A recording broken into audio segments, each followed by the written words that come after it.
భావిస్తున్నాను. ఏముంది సురేష్, 4 సంవత్సరాలు అంటే అలా చిటికేస్తే అయిపోద్ది కదా.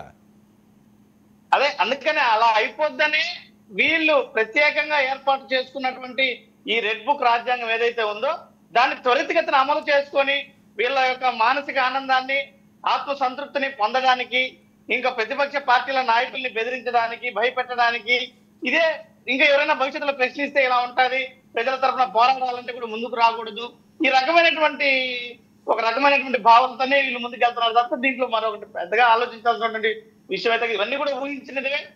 దీనికి మేము సిద్ధంగా ఉన్నాం. న్యాయస్థానాలు ఉన్నాయి, చట్ట పరిధిలో మేము పోరాడతాం. న్యాయస్థానాల్లో అంతిమంగా మాకు న్యాయం జరుగుతుందనే భావిస్తున్నాం. ఓకే, రవికిరణ్ గారు. వర్మ గారు, ఓకే, మీరు కూటమిలో ఉన్నారు కాబట్టి ఇదేంటి ఈ స్ట్రాటజీ అర్థమవుతుందా? ఒకరికి ఊరట అంటున్నారు, ఇంకొకరికి ఉచ్చు బిగుస్తుంది అంటున్నారు. పేరు నానికే హైకోర్టులో ఊరట లభించింది.